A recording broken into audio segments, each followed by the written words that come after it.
Gilgamesh and his comrade Enkidu stood at the edge of the cedar forest. They observed the trees in silence and wondered at the immense height of their trunks. Then their eyes fell upon a clear grove leading into the forest, and at its edge was a path upon which Humbaba, the tree king and guardian of the forest, often walked and had trampled beneath his claws in ferocious onslaught. Enkidu grabbed his axe and cut down one of the divine trees. As the trunk fell, an angry roar sounded. Who came and felled the cedar? It was Humbaba himself who was speaking, his massive body covered with tree bark. Gilgamesh and Enkidu drew their bows and shot poisoned arrows at him, but they bounced off the king of the trees. His wooden paw grabbed the companion Enkidu and threatened to crush him. So Gilgamesh raised his battle axe and struck notches in Humbaba's scaly back, roaring with pain. The king raged, and the hero stepped back so as not to be crushed under the mighty limbs of the demon. Meanwhile, the skinful Enkidu had freed himself from Humbaba's firm grip. He pulled out his dagger, and with all his strength, he thrust it into the crowned head. The forest screamed, and resinous blood trickled out from Humbaba's forehead. It ran down the eyes and glued the lids together, blinding the king. Once more, Gilgamesh swung his battle axe and struck him. Humbaba, now blind and defenseless, staggered. The mountain trembled, and the earth shook as the mighty tree king fell. Quickly, the nimble Gilgamesh jumped forward, and with thunderous strikes, he separated Humbaba's head from the wooden neck. The hero pierced the head on the tip of his hunting spear and carried it to the city of Uruk, where he was welcomed by the cheers of the crowd. But when he offered the trophy to the sun god, the king of Lebanon said with regret, "What drove you to this deed? He should have sat next to you, broken the bread you eat, held the jug you drink from. You should have honored him."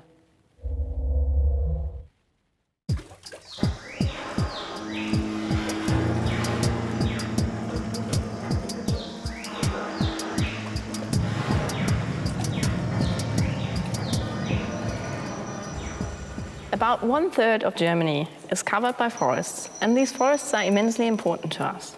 They provide a number of ecosystem services, and they do that more efficiently than most other terrestrial ecosystems. They are an integral part of the carbon and water cycle, provide wood, sometimes food, are home to countless animals and organisms, and serve recreational purposes. Especially the fact that forests act as carbon sinks is becoming more and more important to us. German forests alone take up 58 million tons of CO2 each year, and forest trees and forest soils store that long term. About 1/3 of global carbon emissions are offset by forest carbon uptake each year. But forests everywhere are under threat. Rising global temperatures can lead to dramatic changes in natural disturbance regimes. While small-scale disturbances are very beneficial because they lead to rejuvenation and more diversity, and even though they have short-term negative effects on ecosystem services, long-term they lead to more adapted and more resilient forests. But nowadays we see more and more large-scale disturbances, and these can lead to tree mortality and forest loss worldwide.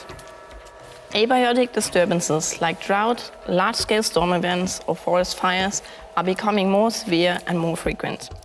Biotic disturbances like bark beetles or foliage-feeding insects, as well as pathogens like fungi, bacteria, and other viruses, are becoming more common as well. Some of them expand their range into areas where they've been previously uncommon, and we see more and more invasive species because of stronger global trade. Most threatened by these disturbances are managed forests, especially conifer monocultures. We've seen that with spruce forests in the last couple of years. Spruce, for example, has been very affected by the recent drought years, 2018, 2019, well into 2020. These species, or spruce as a species, is more adapted to colder and wetter climates, and they've been planted well beyond their natural range. That makes them really vulnerable to drought. And drought weakens these trees so much that they can't defend themselves against bark beetle attacks anymore, as we've seen during 2018 and 2019 in a lot of areas in Germany. Right outside our doorstep here in Brandenburg, where we've got a lot of Scots pine monocultures, we've seen a steep increase in forest fires over the same period of time. Drought simply caused these trees to dry up so much that they caught fire quite easily. These forests didn't act as carbon sinks anymore, but they actually turned into carbon sources. That teaches us that we need to change something, especially in forest ecosystems in Germany. We need to introduce more diversity, because mixing in more broadleaf trees into these conifer forests creates a different microclimate that can actually dampen the effects of drought. It also decreases the likelihood of forest fires in these areas and significantly decreases the likelihood of foliage-feeding insect attacks. So the big challenge right now is to find the right tree species that grows in our current climate conditions, but will also grow in the climate conditions in 100 years' time.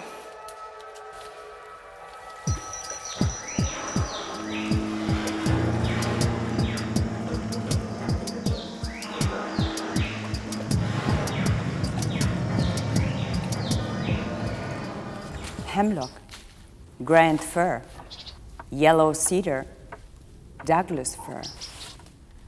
The canopy is a colander stippling the beetle-swarmed surfaces with specks of sun. For every large trunk, a few hundred seedlings huddle in the litter. Sword fern, liverworts, lichen, and leaves as small as sand grains stain every inch of the dank downed logs. The mosses are themselves as dense as thumbnail forests. A bit of bushwhacking reveals the extent of the prodigious rot. Crumbling, creature-riddled boles decaying for centuries. Snags, gothic and twisted, silvery as inverted icicles. A fecund putrefaction.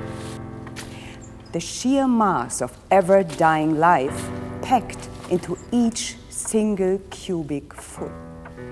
Woven together with fungal filaments and dew-betrayed spiderweb leaves you woozy. Mushrooms ladder up the sides of trunks in terraced ledges. Dead salmon feed the tree. Soaked by fog all winter long, spongy green stuff that can't be named covers every wooden pillar in thick bays. Death is everywhere, oppressive and beautiful. Our kind will always dread these close, choked thickets, where the beauty of solo trees gives way to something masked, scary, and crazed. There are things in here worse than wolves and witches, primal fears that no amount of civilizing will ever tame. The trunk of an immense western red cider. It reeks of incense. The top has sheared off, replaced by a candelabra of branches, promoted to stand in trunks. A grotto opens at ground level in the rotted hardwood. Whole families of mammals could live inside it. But the branches, 1,000 years old, drooping with scaly sprays, a dozen stories high, are still crammed full of cones. Long life, maker. Thank you for the baskets and the boxes. Thank you for the cradles, the beds, canyons, pedals, poles, logs, posts, the rot-proof shakes and shingles, the kindling that will always light. Thank you for the tools, the chests, the decking, the clothes closets, the paneling. I forgot. Thank you for all these gifts that you have given. We're sorry. We didn't know how hard it is for you to grow back.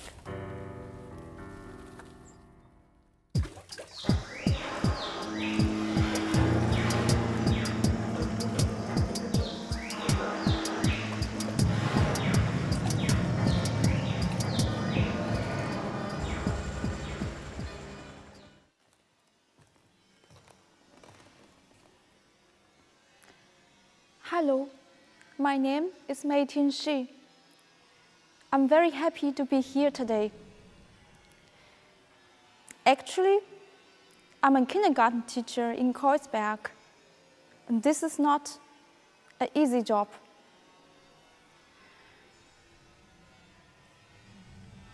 Seven years ago, love brought me here to Germany. Originally, I come from China, from Anyi, that is in the province Jiangxi. Close to my hometown, there's a little village, Liuzhen. It has a tree which is 1,000 years old. The trunk has a width of almost 4 meters. The people there say, if you walk around the tree for 10 times, then you can make a wish. Last time, when I was there, I did so. But what I wished for, I will not tell you. Chinese people love trees and meadows, so there are a lot of points on stories about them. Some time ago, I read a book, The King of Trees by Archen. In this book, there is a big forest which is burned down. The trees are burning and flying in the air and falling back onto the earth. The people, they are running to the scene, watching the flames. They see animals, a deer, which is in panic and jumps around between the flames.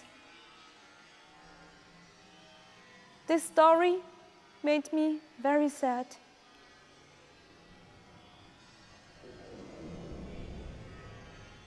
Every time when I'm sad, I will sing. There's a lied which has touched me a lot. It's about searching a tree.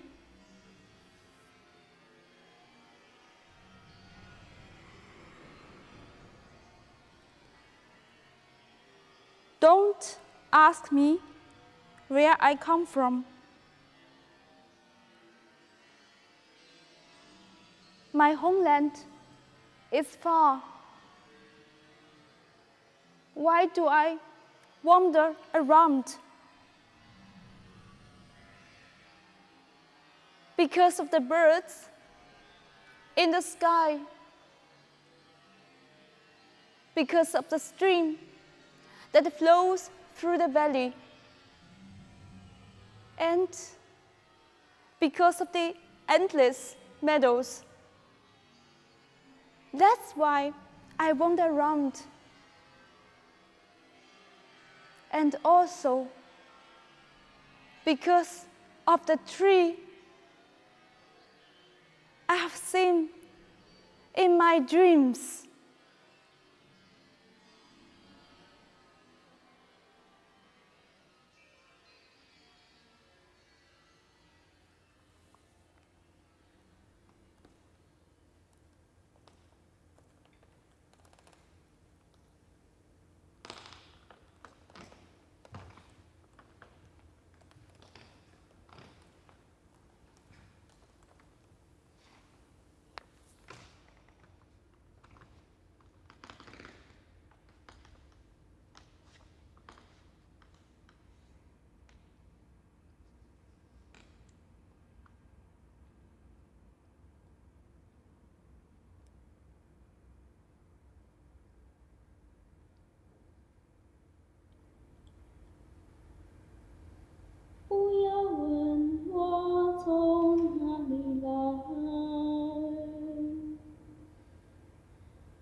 Woodlands are important elements of our landscape and magic places of our fairy tales. Hansel and Gretel got lost in a dark forest, and Little Red Riding Hood met a wolf on the way to her grandmother. The fate of our natural woodlands was determined within the Neolithic Revolution and the settlement of humans. Today, there are only few remnants of wild native woodlands left in Central Europe. Going back to the Middle Age, the woodland cover decreased from more than 90% to less than 20% at the beginning of the 15th century. Our forefathers and foremothers have been deforested Central Europe to establish agriculture and livestock.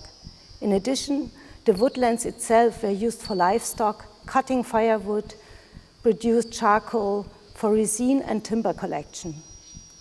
Little Red Riding Hood's way to the grandmother's house crossed a French forest, and she was rescued by a woodcutter. The grandma of Little Red Riding Hood and the old bitch of the fairy tale of Hansel and Gretel were keeping the traditional ecological knowledge on medical plants of the wildwood.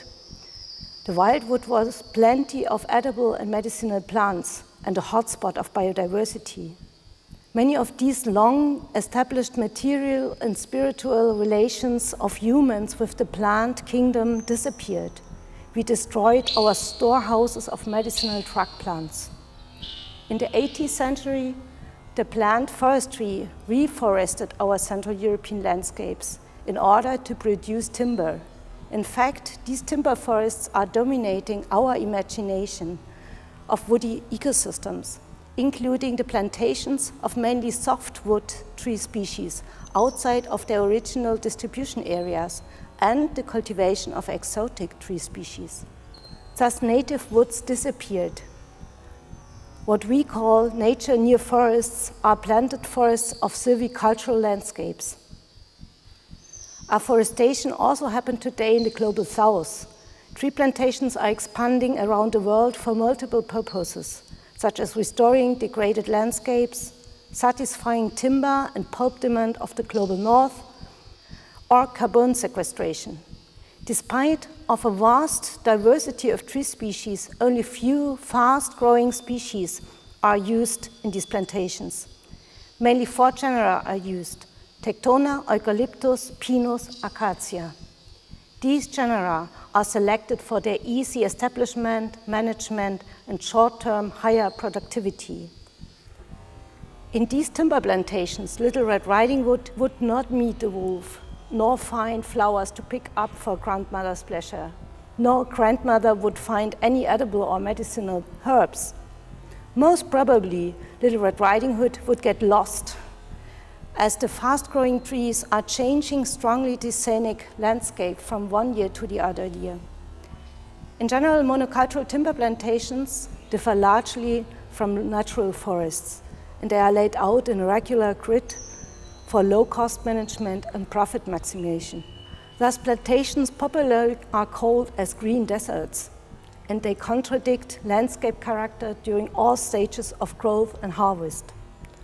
Our studies demonstrated that people's perception of afforestation strongly depends on local context and on local concept of traditional landscapes, and on the time passed since forestation was implemented into the local landscape. The acceptance of landscape change by individuals is shaped by different discourses of rural development, cultural and socio-economic context, place meanings, associations, and childhood memories. We observe different forest transitions currently. Climate change will have strong impact on biodiversity in our forests. There are changes in forest management, including changes in species selections. There are tree hunters currently traveling around the world to look for new species for climate change-proof forests. But there are also trends that accept more the wilderness in their novel forest management approaches. And there's a revival of non-timber forest products and so-called food forests. Thus all, Little Red Riding Hood, her grandmother, Hansel and Gretel, and we will be able to pick up some edible and medical plants in the nature near forests. The grey wolf you might probably meet again in our forests. Canis lupus is immigrating currently to Central Europe from the east and the south, establishing packs and reproducing successfully. This development started 2 decades ago. We observe an exponential increase of wolf populations. All ends well, and they lived happily ever after.